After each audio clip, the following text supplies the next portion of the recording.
नमस्कार। प्रस्तुत है शरद चंद्र चट्टोपाध्याय द्वारा लिखी हुई एक बांग्ला कहानी का हिंदी रूपांतरण भला बुरा। दोस्तों, अगर आपको मेरे चैनल के कंटेंट अच्छे लगते हो तो मैं आपसे अनुरोध करूंगी कि मेरे चैनल को ज़रूर सब्सक्राइब करें और साथ ही साथ बेल आइकन भी प्रेस करें ताकि मेरे द्वारा अपलोड की हुई कहानियाँ सबसे पहले आप तक पहुँचे। धन्यवाद। तो आइए सुनते हैं भला बुरा। अविनाश घोषाल कुछ वर्ष और नौकरी कर सकते थे, लेकिन संभव नहीं हुआ। खबर आई कि इस बार भी उन्हें धत्ता बतलाकर कोई जूनियर मुंसिफ सब जज बन गया है। दूसरी बार की तरह इस बार भी अविनाश खामोश रहे। फर्क केवल इतना ही था कि इस बार उन्होंने डॉक्टर के सर्टिफिकेट के साथ जल्द से जल्द मौका लेने की दरख्वास्त भेज दी। दरख्वास्त मंजूर होगी ही, इसमें उन्हें कोई शक नहीं था। अविनाश के काम करने की फुर्ती से सभी खुश थे। भद्र आचरण की प्रशंसा सभी करते थे। फिर भी उनकी यह दुर्गति हुई। इसके पीछे के गुप्त इतिहास को बहुत कम लोग जानते हैं। उसे बतला दूं। उनकी नौकरी की शुरुआत में एक बार एक नौजवान आईएएस जिले का जज होकर दफ्तर का इंस्पेक्शन करने आया। छोटी सी बात को लेकर दोनों में पहले मतभेद हुआ और बाद में इसी ने एक बड़े झगड़े का रूप ले लिया। लौटकर जज लगातार उसके कामों के छिद्रावेशन में लगे रहे, लेकिन छिद्र पाना सहज नहीं था। जज साहब इससे तनिक भी प्रसन्न नहीं हुए। तबादले का समय हो गया था। अविनाश दूसरे जिले में चले गए, लेकिन जज से मुलाकात करके नहीं गए। श्रद्धा निवेदन की प्रचलित रीति में उनसे बहुत बड़ी त्रुटि हुई। इसके बाद कितने ही वर्ष बीत गए। बात को अविनाश भूल गए थे, मगर वह नहीं भूले थे। इसका प्रमाण मिला कुछ दिनों पहले। वह नौजवान जज अब हाईकोर्ट में आए हैं मुंसिफ वगैरह के विधाता बनकर। अविनाश सीनियर आदमी था, काम के लिए काफी मशहूर था। उसकी उन्नति का पथ संपूर्ण रूप से बाधाहीन था। अचानक देखा गया कि उसकी जगह नीचे का आदमी सब जज हो गया है, और मामला यहीं समाप्त नहीं हुआ। एक एक करके और भी 3 व्यक्ति उसे पीछे छोड़कर आगे बढ़ गए। जो लोग नहीं जानते वे कहेंगे कि ऐसा भी कहीं होता है। यह तो सरकारी नौकरी है और उस पर इतनी बड़ी नौकरी, यह क्या काजियों का जमाना है। लेकिन अनुभवी कहेंगे कि उससे भी अधिक ज्यादतियां होती हैं। अतएव अविनाश मन ही मन समझ गया कि अब इससे छुटकारा नहीं है। आत्मसम्मान और नौकरी, इन 2 नामों पर पैर नहीं रखा जा सकता। दोनों में से एक को चुनना ही होगा। उसी बात को इस बार उन्होंने पूरा किया। परिवार में अविनाश की भार्या आलोक लता, आइए फेल पुत्र हिमांशु और कन्या शाश्वती, यही 3 प्राणी। नौकर नौकरानियों की संख्या इतनी कि अनगिनत कहा जाए तो अतिशयोक्ति नहीं होगी। उस दिन अविनाश अदालत से प्रसन्न चित्त लौटे। यथा नियम कपड़े बदले, हाथ मुंह धोकर जलपान करने के लिए बैठते हुए बोले, जाने दो, इतने दिनों के बाद आजादी मिली छोटी बहू। सरकारी समाचार न आने पर भी हाईकोर्ट के एक मित्र का तार मिला है कि मेरी जेल की मियाद समाप्त हो चली है। अधिक देर करना ठीक नहीं होगा। विलंब नहीं होगा, इस बात को खुद ही जानता था। आलोक लता निकट ही कुर्सी पर बैठी सिलाई कर रही थी और कन्या शाश्वती पिता के बगल में बैठी उन्हें पंखा झल रही थी। दोनों सुनकर चौंक उठी। स्त्री ने प्रश्न किया, इसका मतलब? अविनाश ने कहा, संभवतः सुना होगा कि कोई गोविंद पद बाबू इस बार भी मुझे पीछे छोड़कर 6 महीने के लिए छोटे जज हो गए हैं। साहब के हाई कोर्ट में आने के बाद से पिछले 3 वर्षों से यही होता आ रहा है। मैंने एक शब्द भी नहीं कहा। सोचा था कि अपने अन्याय को किसी दिन वह खुद ही समझेंगे, लेकिन देखा ऐसा नहीं होने वाला। कम से कम उस आदमी के रहते तक तो नहीं। अविचार को कितने दिनों तक सहता रहा, लेकिन सहन करने से मनुष्यत्व नहीं रहेगा। कल शाम को सदराला के यहाँ घूमने जाकर आलोक लता इसी बात का आभास इशारे से सुनकर आई थी, लेकिन उसका मतलब समझ में नहीं आया था और इस समय भी नहीं समझ पाई। बोली, तदबीर तगादे के बगैर आज के जमाने में कौन सी बात होती है? मनुष्यत्व कायम रखने के लिए क्या किया है, सुनो तो जरा। अविनाश ने कहा, तदबीर तगादा नहीं किया जाता, मगर जो कर सकता था उसे जरूर ही किया है। आलोक लता पति के मुंह की ओर देखती रही। अभी तक तात्पर्य उनकी समझ में नहीं आया। वह डर गई और बोली, सुनो भी तो, क्या किया है, बताओ भी तो सही।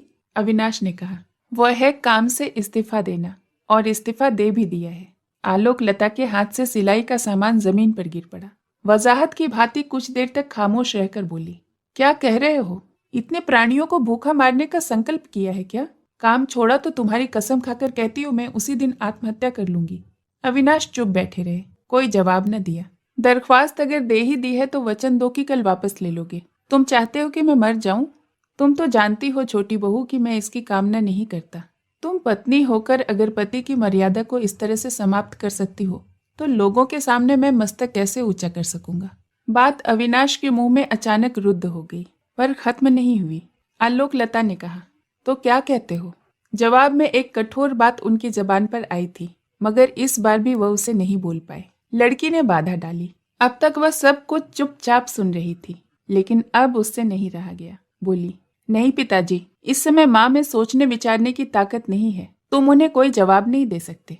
लड़की की हिमाकत देखकर माँ कुछ पहले हतबुद्धि सी हो गई। दूसरे ही पल बड़े जोरों की फटकार लगाकर बोली, शाश्वती, जा यहाँ से चली जा, मैं कहती हूँ। लड़की बोली, अगर चला ही जाना पड़ता है तो पिताजी को साथ लेकर जाऊंगी माँ, तुम्हारे पास छोड़कर नहीं जाऊंगी। क्या कहा? कहा कि तुम्हारे पास उन्हें अकेला छोड़कर मैं नहीं जाऊंगी, कभी नहीं जाऊंगी। चलो पिताजी, हम जरा नदी के किनारे घूम आए। शाम के पश्चात मैं खुद तुम्हारा खाना बना दूंगी। इस समय खाना रहने दो, उठो, चलो। यह कहकर उसने उनका हाथ पकड़कर खड़ा कर दिया।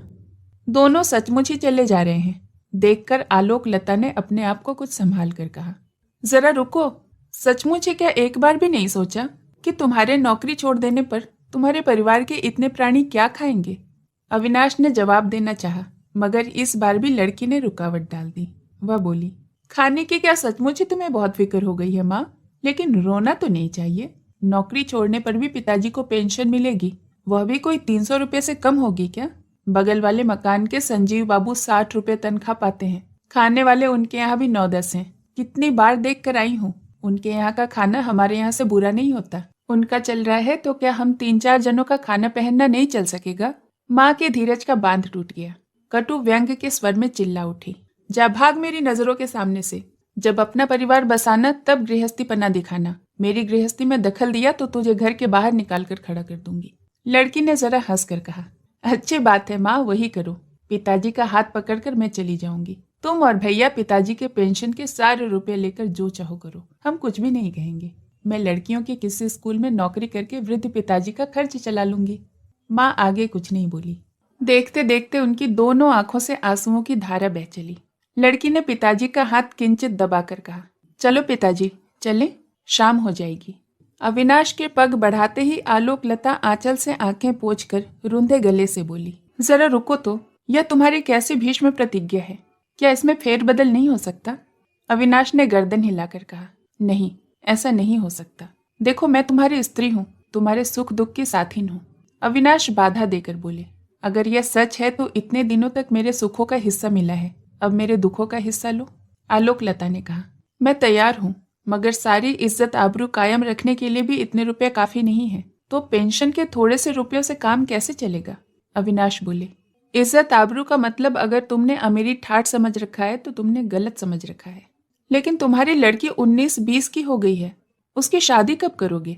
माँ की समस्या का समाधान शाश्वती ने किया। बोली, माँ, मेरी शादी के लिए तुम चिंता न करो। अगर सोचना ही चाहती हो तो सोचो कि संजीव बाबू ने 2 बेटियों का ब्याह कैसे किया। जवाब सुनकर माँ का धीरज फिर टूटा। सजल आंखें दृप्त हो उठी। रुंधे गले का स्वर पंचम पर पहुंच गया और बोली, शाश्वती मोहजली, मेरी नजरों के सामने से अब हट क्यों नहीं जाती? जा हट जा, मैं कह देती हूँ। जाती हूँ माँ, चलो ना पिताजी। बगल वाले कमरे में हिमांशु कविता करने में लगा हुआ था। आइए परीक्षा के तीसरे प्रयास में अब भी कुछ देर है। उसकी कविताएं वातायन पत्रिका में छपती है। दूसरी कोई पत्रिका उनकी कविता नहीं लेती। वातायन संपादक उत्साहित करते हुए चिट्ठी लिखते हैं, हिमांशु, आपकी कविता अच्छी बन पड़ी है, अगली बार एक कविता और भेजें। कुछ छोटी और साथ ही शाश्वती देवी की एक रचना भी अवश्य भेजें। नहीं जानता वातायन संपादक सच लिखते हैं या मजाक करते हैं, या उनके मन में कोई दूसरी ही बात है।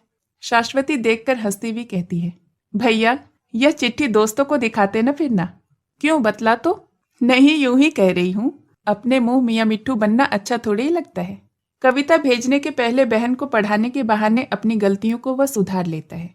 संशोधन की मात्रा कुछ अधिक हो जाने पर शर्मा कर कहता है, तेरी तरह मैंने तो पिताजी से संस्कृत, व्याकरण, काव्य, साहित्य इत्यादि नहीं पढ़ा, मेरा क्या दोष है।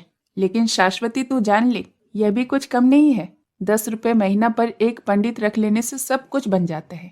कविता का यथार्थ कल्पना में, भाव में, उसकी अभिव्यंजना में है। वहां तेरे मुग्ध बोध के बाप की क्या मजाल की बाधा पहुंचाए। यह बात बिल्कुल सच है भैया। हिमांशु की कलम की नोक पर एक अच्छी सी तुक आ गई थी, लेकिन माँ के कठोर आवाज ने सब कुछ चितरा दिया। कलम रखकर बगल वाले दरवाजे को ठेल कर इस कमरे में पैर रखते ही माँ चिल्ला उठी, जानता है हिमांशु, कितना बड़ा सत्यानाश हो गया। उन्होंने नौकरी छोड़ दी, नहीं तो उनका मनुष्यत्व खत्म हो रहा था। जानता है क्यों? इसीलिए कि उनकी जगह कोई दूसरा आदमी सब जज बन गया है। वे नहीं हो सके। मैं साफ कह देती हूँ, यह डाह के अलावा और कुछ नहीं है, निरा डाह। हिमांशु ने अचरज से आंखें फाड़ कर कहा, तुम यह क्या कह रही हो माँ? नौकरी छोड़ दी? What nonsense. अविनाश का मुंह पीला जर्द पड़ गया। दांतों तले होठ चबाकर वह चुप खड़े रहे। आसन्न संध्या की मलिन छाया में उनका चेहरा अनोखा लग रहा था। शाश्वती पागलों की तरह चिल्ला उठी, उफ, संसार में धृष्टता की कोई सीमा भी है? तुम चलो, जल्दी चलो, नहीं तो मैं सिर पीट कर मर जाऊंगी।